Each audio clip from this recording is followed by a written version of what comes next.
So, hey guys, it's 7 p.m. now, and I have plans to stream only for 2 hours till 9 p.m. and then we'll see about what I have to do in future. And I am closing my camera because my ring light isn't working properly, and the light from my rear is really disturbing the camera lens, I guess. As you can see, there is a lot of glare.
Should fail.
Okay, while in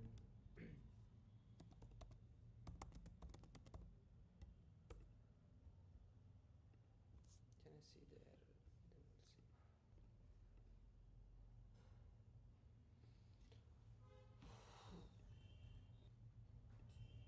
Then we'll see. Okay, while in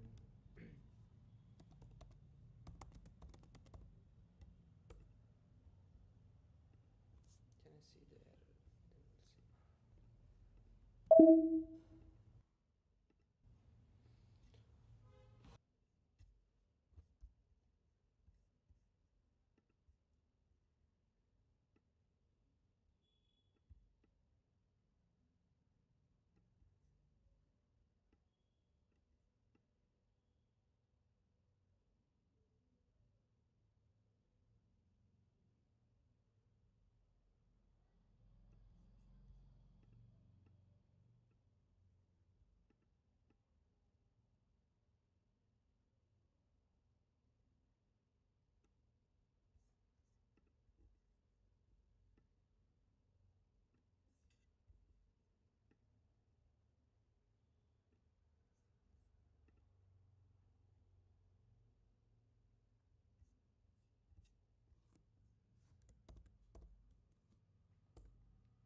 Deploy this contract to, and it's the only chain that we can actually test our contracts on.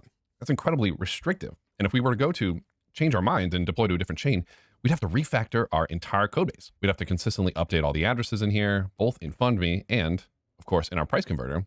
And it could take a lot more work to get that done correctly. So what we really want to do is we want to make it such that whenever we deploy our contracts, we deploy them in a way that's modular with addresses or external systems. If we deploy our code without hard-coded addresses like this, we can actually make our deployments more modular, deploy to other chains much easier, and actually test much easier no matter what chain we're working on. So we're actually going to do a little bit of refactoring of our core code base so that it's not just hard-coded to Sepolia. So let's go back to the Fundme. Oh, and we actually want to do, looks like I copied this wrong. This should be Fundme __, not owner like this. But let's come back to the Fundme and let's update this so that we're not hard-coding the address here.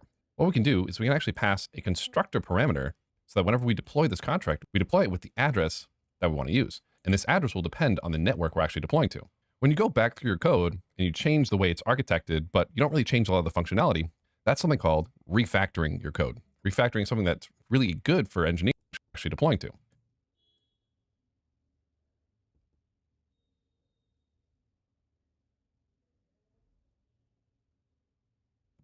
We deploy it with the address that we want to use. And this address will depend on the network we're actually deploying to.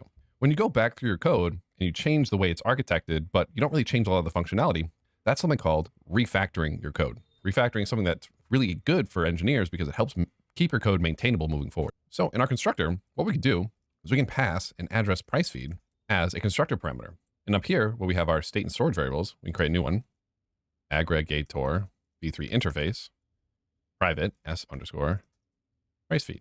And then what we can do is in our constructor say s price feed equals aggregator v3 interface price feed. So now down here where we're hard coding the address, we can actually just go ahead and delete this whole thing and do s price feed dot version. Call the version function directly on our price feed variable that we're passing in.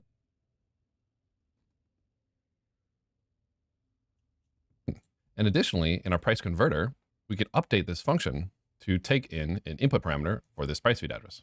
So for get price, we'll just say as an input parameter, it's going to take aggregator v3 interface price feed. And we can actually just delete this line. And then for get conversion rate, we'll have it also take an aggregator v3 interface price feed. And then For this get price here, we'll just pass it the price feed as an input parameter. Now, back in fundme.sol, when we call get conversion rate, we will pass in this price feed here. So I know we just did a lot of refactoring, but let's recap. When we deploy this contract now, we're going to take as an input parameter this price feed object. If we were back in Remix and we were to copy paste this into a Remix here, let's go ahead and copy paste both of them, both the price converter and the other one. Let's compile fundme, looks good. And we were going to go deploy fundme. We now see in this deploy box, we have this address price feed as an input parameter. That's exactly what we're going to be doing when we deploy our fundme contract here. We're going to pass it a price feed. And this price feed is going to depend on the chain that we're on. So if we go back to our deploy fundme.sol, we now actually have an error. It's saying, oops, wrong argument given. You need to pass a price feed in here. What we could do is we just stick the price feed in here. And it should work. Of course, in fundme.test, we're also going to have to go and stick the price feed in here. And this is where you're seeing there's kind of a lot of work happening every time we update how we deploy this, right? If I update how I deploy in my script, I'm also going to have to update how I deploy in my test. That's too much work. And remember, we're engineers. We want to do as much work as possible to be as lazy as possible. Additionally, if maybe we update something in our deploy script over here and we forget to do it over here, that means we're not going to be testing our deploy environment. So how do we set this up so that anytime I change the way I deploy my contract, I don't have to also change the way I do my setup function? Well, what we can do, instead of deploying our fundme contract ourselves in here, we can just call out to our deploy function over here. So let's update this a little bit. Let's instead, in our fundme test, let's just import our deploy fundme contract from /script/deploy fundme.s.sol. And let's just use our deploy fundme so that we always deploy in our test setup the exact same way we deploy in our script. So let's update our run function to instead return a fundme contract. And now we'll say fundme equals new fundme. And we'll say return fundme. I know there's a lot of uppers and lower cases in here. Make sure we have it right. Returns. And what we can do is in here, instead of doing this line, we could say, we'll first create a new deploy fundme contract. Deploy fundme equals new deploy fundme. Because remember, deploy fundme is a Solidity contract. And then we'll say fundme equals deploy fundme.run. Because run is now going to return a fundme contract. So now that we have this set up, all we have to do is update how we deploy in here, and our tests will deploy it the exact same way every single time. This is us being much more intelligent with the way we approach the architecture of our code base.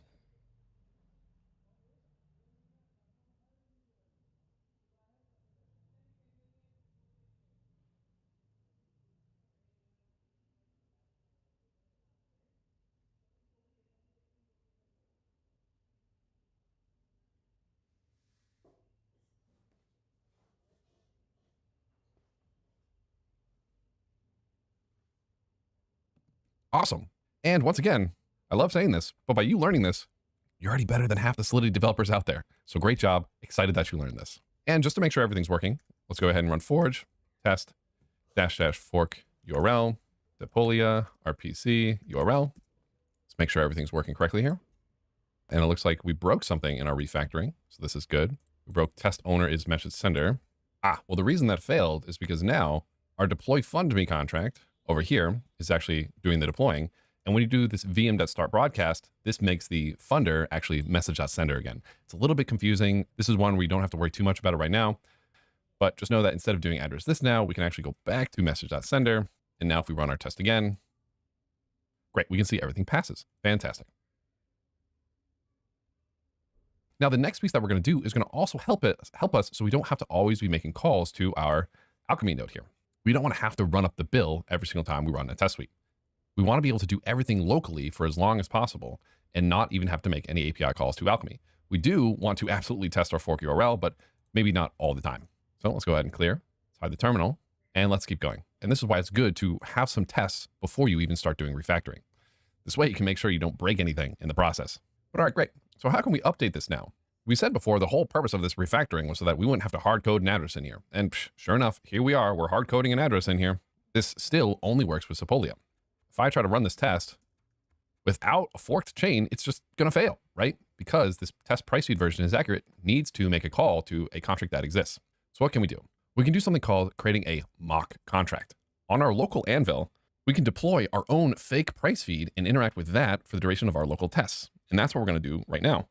So to work with these mocks, we're actually going to go ahead And in our script folder, we're going to create a new contract called helperconfig.sol. It's going to be .s.sol. And in this contract, we're going to do two things. Number one, we're going to deploy mocks when we are on a local Anvil chain. And number two, we're going to keep track of contract addresses across different chains. For example, Sepolia ETHUSD price feed has a different address, or mainnet ETHUSD has a different address. And if we set up this helper config correctly, we'll be able to work with a local chain, no problem, and work with any chain we want, no problem. So let's go ahead and let's do this. So this is a contract. Once again, we're going to need to do the SPDX license identifier MIT. Once again, I'm using GitHub Copilot, which just let me do it by hitting tab. We're going to do pragma Solidity 0.8.18. I hit tab again. Thank you, GitHub Copilot. Contract helper config like this. And this helper config is going to be a script, which is why we have this .s.sol to signify it's a script. So to do that, we're going to do import script from forge_std/script.sol like this. And like I said, what this is going to do, we're going to say, if we're on a local Anvil chain, we're going to deploy these mock contracts for us to interact with. Otherwise, let's grab the existing addresses from the live networks. So let's go ahead and create this helper config, which is going to set this up for us so that we don't have to hard code this address in here. And our test will work no matter what we're on, a local chain, a forked chain, or a real chain. So first, let's create a function.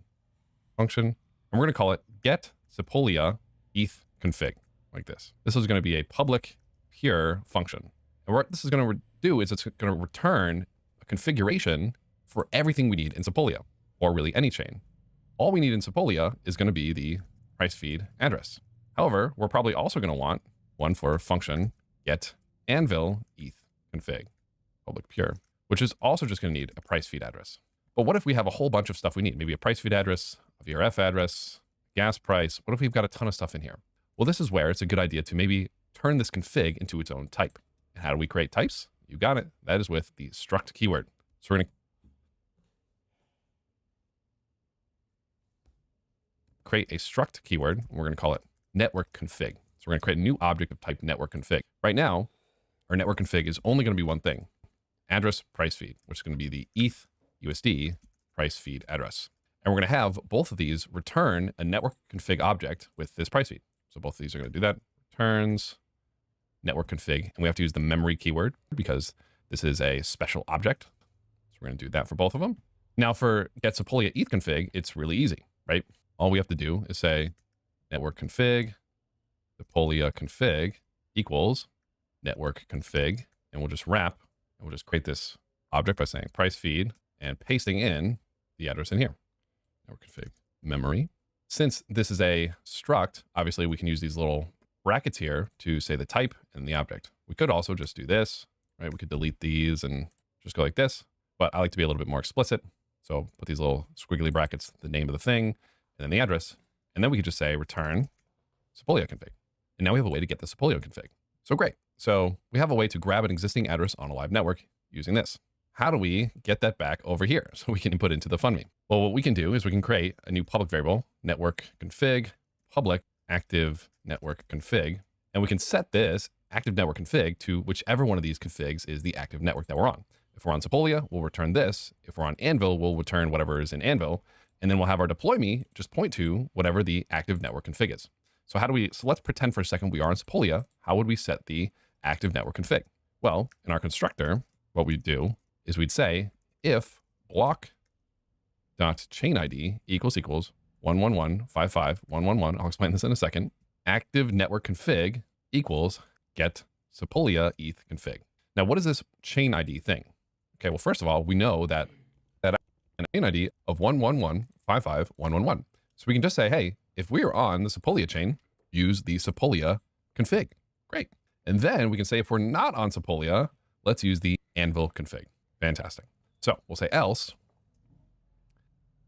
active network config equals get Anvil ETH config.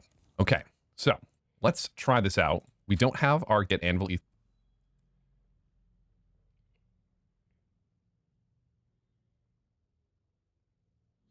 config identified yet. We don't have it set up, but that's okay. Let's just make sure that this get Sepolia ETH config works with our forked tests. So let's give that a whirl. So let's update this now to work with our helper config. So we'll do import helper config from /helperconfig.s.sol. And what we're going to do is before the broadcast, we're going to create a new helper config. And GitHub Copilot, thank you again. I just had to hit tab, but helper config, lowercase helper config equals new helper config. So we're going to create a new contract like this. The reason we're going to do this before the start broadcast is we don't actually want to have to spend the gas to deploy this on a real chain.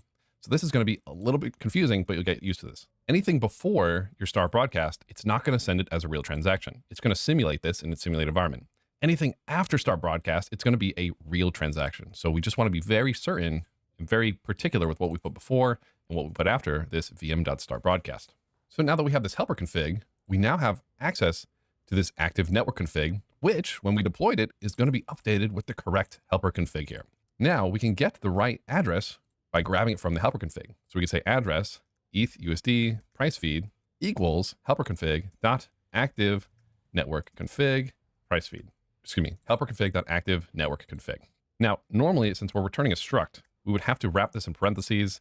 And if we had multiple return values in this struct, right? If this was like an address and then another address and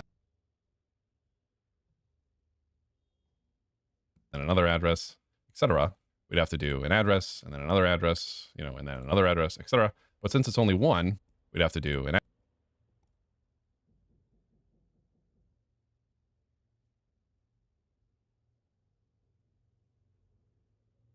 this was like an address and then another address, etc. And Solidity will just automatically take those away. So this works. So even though active network config is of type network config, this will work correctly. Great. But now we have the ETHUSD price feed. We can stick it in here. So if we're doing this right, if we run forge test -- fork URL, Sepolia, RPC URL, we should indeed pass. We should have refactored our code correctly. Fingers crossed. And boom. Okay, our helper config is coming along fantastically. This is great. Let's clear, let's hide this, and let's keep going. So we're able to get this working well.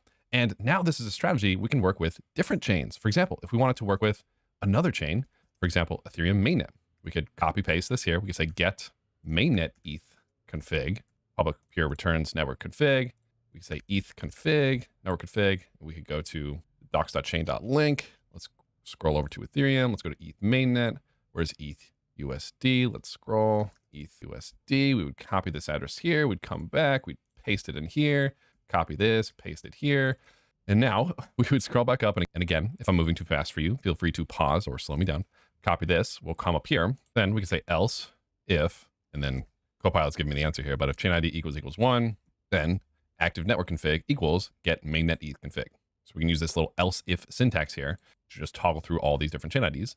And awesome. Now we have a way we could even get the mainnet ETH config.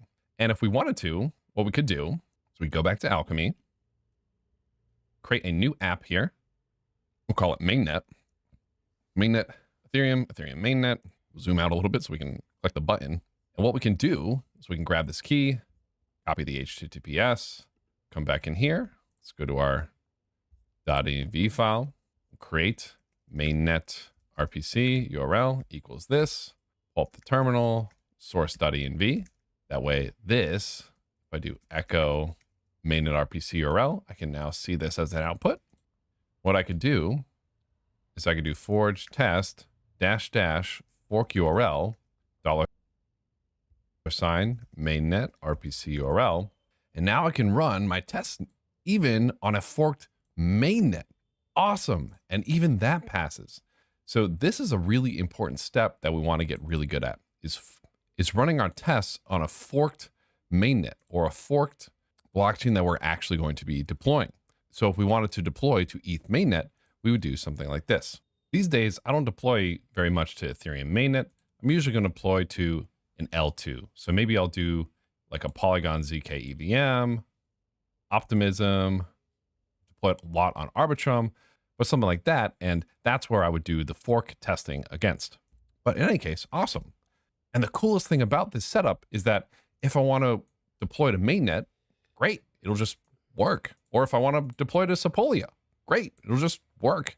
And if I want to deploy to any other chain, all I have to do is add an additional network config and we're good to go. But the anvil is going to be a little bit different, right? If we scroll back to the top, we're saying otherwise grab the existing addresses from the live network. Great. Well, on a local network, those contracts don't exist. So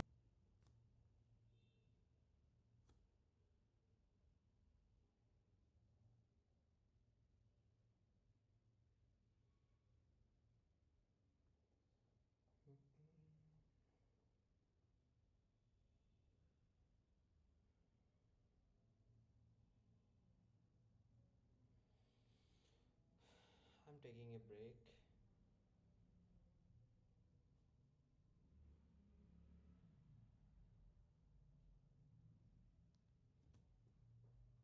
So we're going to have to deploy those contracts ourselves on the Anvil config.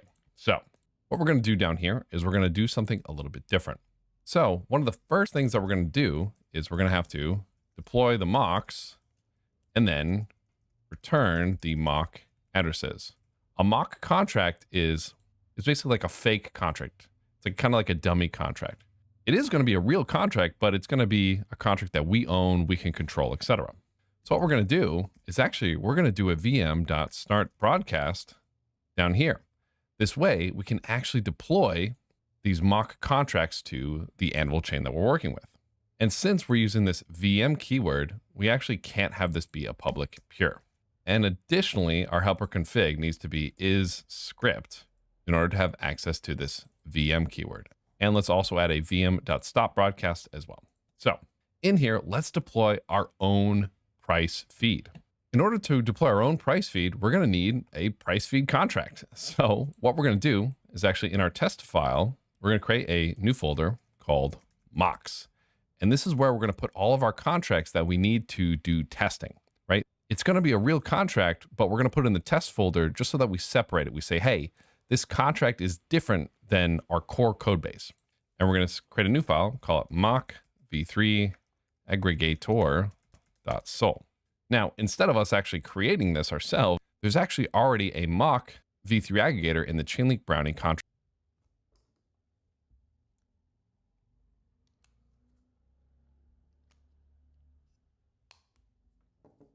section.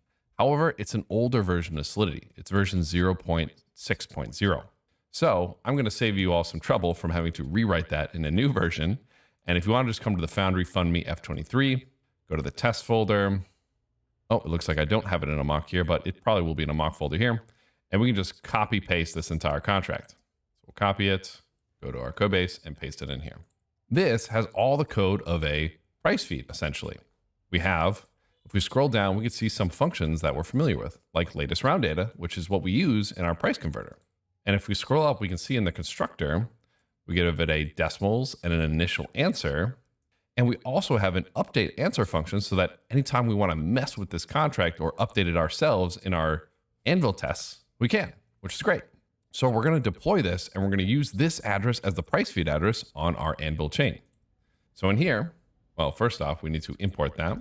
So let's go ahead and import mock v3 aggregator from /mocks, or excuse me, /test /mocks /mock v3 aggregator.sol. And down at the bottom, we're going to say mock v3 aggregator mock price feed equals new mock v3 aggregator. And we can see the constructor of this, it takes a decimals and an initial answer. So we know that the decimals of E2SD is 8. So we can just put 8 in here. And then initial answer, we could do something like 2000 E8 because it has 8 decimals. We could say it starts at a price of 2000. And this will be the address that we put into the network config. So now we could say outside of the broadcast, because we don't need to do this inside of the broadcast, we could say network config, memory, Anvil config equals network config, do a little parentheses like this, price feed, and it'll be the address of the mock price feed, like that. We'll add the little semicolon there. And then, of course, we say return Anvil config. All right, great. Like that. We'll add the little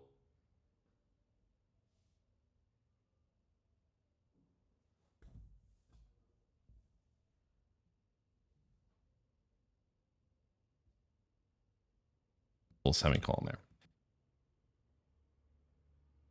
And then, of course, we say return Anvil config. All right, great. Style guide tip. So something you'll see me do a lot is talk about this concept called magic numbers. I hate magic numbers. I'm not a big fan of magic numbers. If I'm just reading this code and I see this number 8, and 2000 E8. If I haven't looked at this code in a while, to me, I don't know what these numbers stand for. I'd have to go to the mock V3 aggregator and see, okay, it's the decimals and it's the initial answer, and then come back. But if I have a ton of code that I have to do that for, this can be really annoying to do. So I hate magic numbers. Instead of having kind of random numbers lobbed in my code, what most developers will do is they'll turn these magic numbers into constant variables at the top of their contracts. So if we scroll at the top of our contract, maybe we'll make a new line. We can say uint 8, because decimals is going to be uint 8, public constant decimals equals 8, and then and then an int 256, public constant initial price equals 2000 E8, like this. And then what we can do down here is we can say, instead of 8, we'll say decimals. And instead of 2000 E8, we'll say initial price. And this makes it much easier for us to know what that 8 and that 2000 stand for. That 8 stands for decimals and the 2000 stands for the initial price. This makes our code much more readable. And even when I'm doing an audit report, if I'm doing a smart contract audit, this is something that I will point out. It's a lot easier to maintain readable code. And that's something that you'll hear me talk about a lot. Even this is a magic number in a sense, right? I don't think it's that important for me to say, hey, this is the Sepolia chain ID though, because to me, it's kind of obvious. So it's a little bit of an art rather than a science, but a rule of thumb is I hate magic numbers, and you'll see me pretty much always do this convention up here. All right, awesome. Now, just one more thing we're going to add in here is we're just going to say if active network config dot price feed does not equal address 0. This is a way to get the 0 address or the default value. Return active network config. And the reason I'm going to put this in here is if we call get anvil eth config without this, we actually will create a new price feed. However, if we've already deployed one, we don't want to deploy a new one. So we do this. This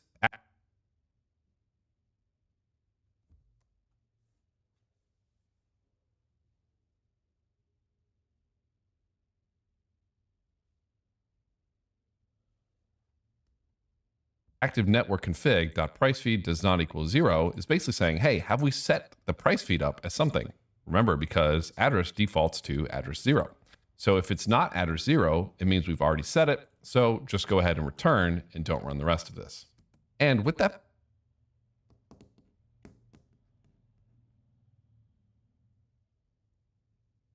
being said, the name of this function, I'd argue, is not very good because it's not just getting the anvil eth config, it's actually creating the contracts in here.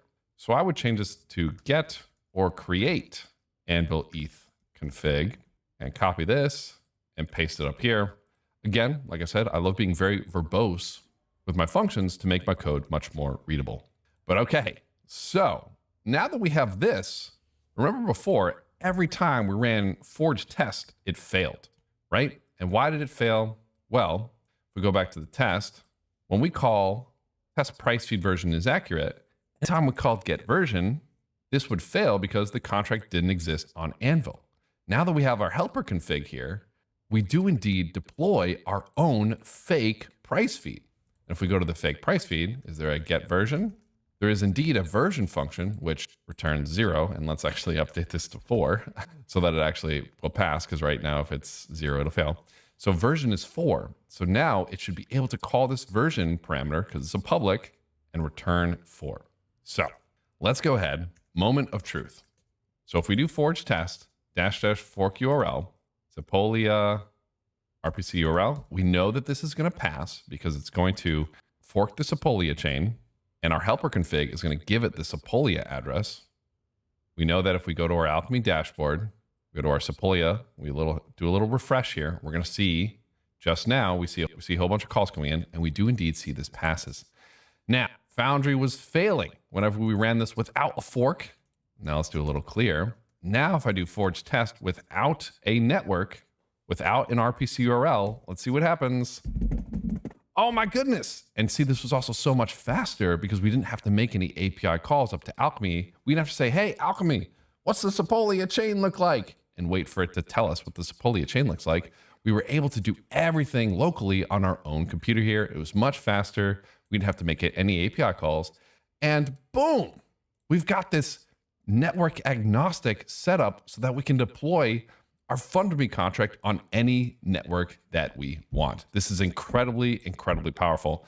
And I know I keep saying this, but I'm being incredibly honest when I say learning these skills right here is making you all better than the current status quo of Solidity developer out there. I'm giving you the skills to leave this course and not just be a good smart contract developer, but I'm giving you the skills to raise the entire bar of smart contract developing. So, congratulations for getting this far. And I know we've gone over a lot of stuff and we're not done with this project. We have a lot more to go, but this is a great time to take a break because you have just accomplished a massive amount and learned a ton. If any of this is confusing, remember to use the course resources to your advantage. We have artificial intelligence that can help answer some of these questions. We have the discussions forum as well with a ton of people taking this course with you who can help you out. And remember, you can come in here and you can help other people out as well. So take a quick break. Here's a cute picture of a frog. Here's an even cuter picture of a frog as a reward, and I'll see you soon.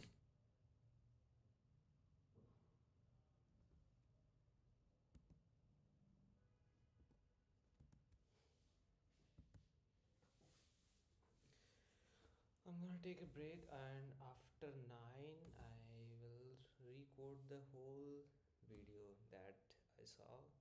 Then that will encode in my brain, I guess, and that is better way of coding. Break में क्या ही करें.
All right, welcome back. Hope you took a break. Hope you took a rest. Taking rests are incredibly important, especially in this earlier part.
Let's study again. Of the course where you're learning a lot of these advanced pieces and it's starting to get a little bit harder. If you try to do the rest of this course in a day, you're not going to learn anything.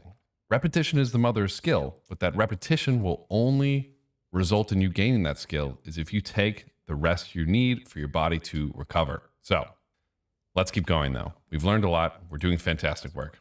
Now we've got our deploy fund me. Holy mackerel. We can deploy on any chain we want because we've got this fantastically advanced helper config set up for us. So now that we have this, this means that we can continue to write our tests over here.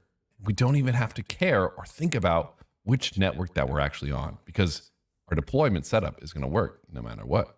All right, great. So let's focus now. Let's switch gears. Now that we have our testing and our deployment harness set up, let's do this again. Forge coverage. And now I don't even have to put in an RPC URL anymore because this is going to work for a Anvil. Oh, feels good, doesn't it? If I do forge coverage, oof, but this doesn't feel so good. If I do forge coverage, you see, we are not testing very much of our code. Now, coverage isn't an end-all be-all, right? If you don't have 100% coverage, it's not the end of the world. However, if you have 0% or 7%, that's not a great look. So we want to do our best to at least get this up and write some tests for as much of the code as we can. If we don't have a test for it, it could be wrong. The functionality could not work as expected. So let's write some tests so we make sure our code is actually doing what we want it to do. If we look at our fund function, what's the first thing that we want it to do? Well, if we don't send it enough ETH, it should revert, right? Okay, great. So let's write a test for that. So we'll say function test fund fails without enough ETH. And the way that we can test something fails in Foundry is we can use another one of these cheat codes. So if we scroll back over to Foundry, over to the Foundry docs, on the left-hand side here, we can scroll down to cheat codes in the test section. And it tells us all about some of the different cheat codes we can work with.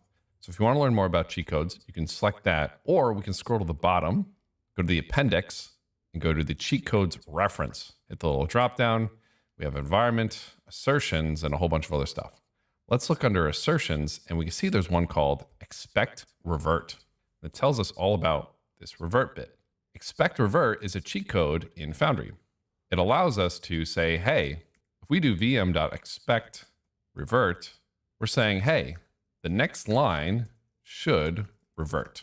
And so it's kind of equivalent to saying assert this tx fails /revert. So if I put vm.expect revert, the next line we're telling Foundry to revert. So if I were to run something like uint256 cat equals 1, this test will fail because this line doesn't fail, which is a little confusing, right? So if we pull up our terminal here, I run forge test -m, I paste this in. Remember, -m is how we run a single test. I hit enter. You'll see that this fails because this didn't fail, right? So we see call did not revert as expected. So that's a little bit confusing. So we need to do something here that fails. So now if I do fundme.fund, but I don't send any value, right? Remember, if we want to send value, we do it in these little brackets here. We don't send any value. The zero value is going to be less than the minimum rate, which again is $5, right? So since it's less, it should fail with you need to spend more ETH. So if we add this expect revert, fundme.fund, we hit clear, or run that single test again, now it'll pass because this line is indeed failing. And that's what we want. So great, we're testing the fundme fails without enough ETH being sent. Great job. Perfect. So what else should we test? Well, okay, let's say we do send enough. If we do send enough, we update these data structures. Okay, so let's test for that. So we'll say function test fund updates funded data structure. Make this a public function. And now we'll want to do fundme.fund, and we'll want to send some value. Maybe we need to send a value greater than $5. So we'll send like 10 ETH. Why not? Because 10 ETH is almost definitely going to be more than $5, or I hope so. And then we'll need to check if address to amount funded is getting updated. Now I'm going to do a little bit more refactoring here. Now I believe I showed you already that these storage variables, which we haven't talked about too much, should indeed start with s_. So if you haven't done this already, we're going to do a little bit of refactoring. Address to amount funded, storage variable, funders, storage variable, price sheet storage variable. So now we just do a little S underscore here. We do a little S underscore here, a little S underscore here, a little S underscore here, S underscore, S underscore. Okay, great. And typically as a best practice, we want to default all of these variables to private. Private variables are more gas efficient than public ones. So we want to default them to private. And anytime we actually need to make the public, we go ahead and explicitly do that ourselves. And this is where, if we're not using the updated fundme.sol, be sure to just copy paste it from Foundry fundme.sol. It's got everything we want in here.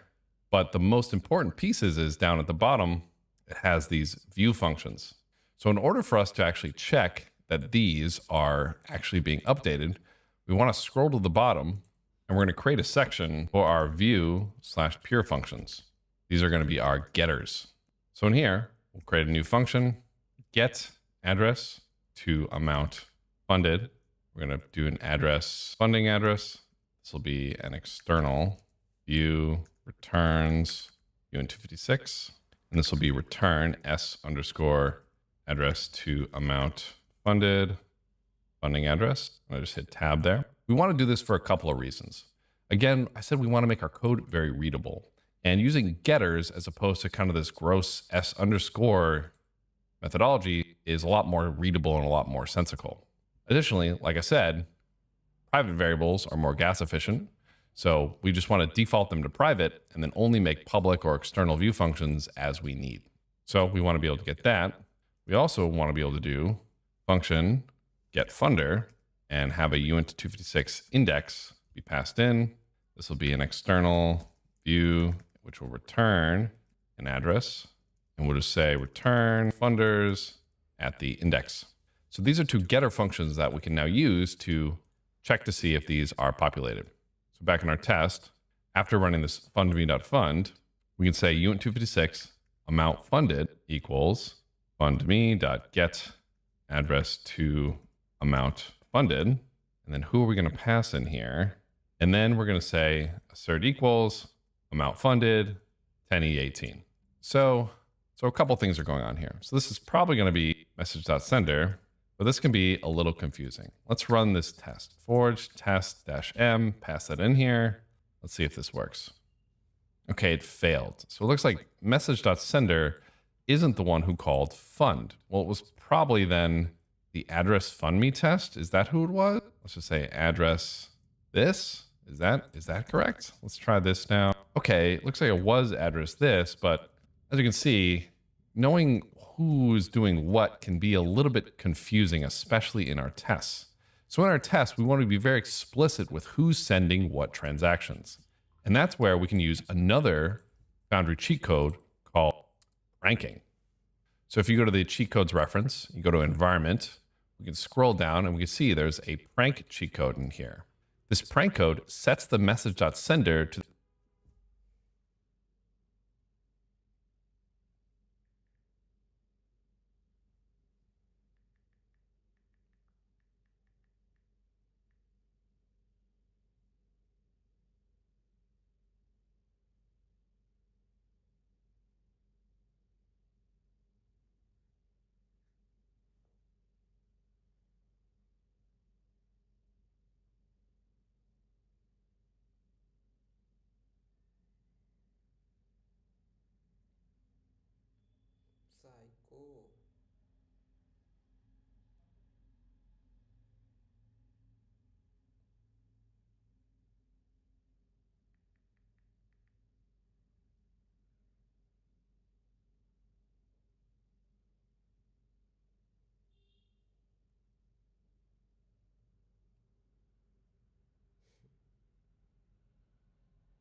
Psycho. the specified address for the next call.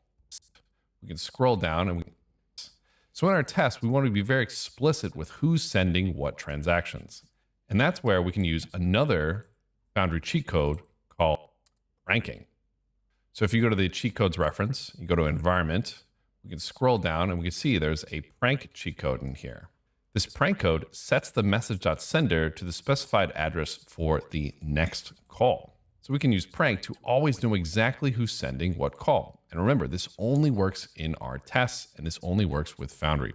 So above this fundme.fund, we can create a fake new address to send all of our transactions. So up at the top, let's create a fake user who's going to send all of our transactions. There's another Forge cheat code called make ADDR where we can pass in a name and it'll give us back a new address. This comes from Forge STD as opposed to the VM, so we can just use make ADDR like this. So what we can do at the top is we can say address user equals make ADDR. Hello. Hello, तुमने मुझे call नहीं किया क्या? क्यों? मुझे लगा तुम office में हो ना, इसलिए। चूती के जो सबसे ज्यादा क्या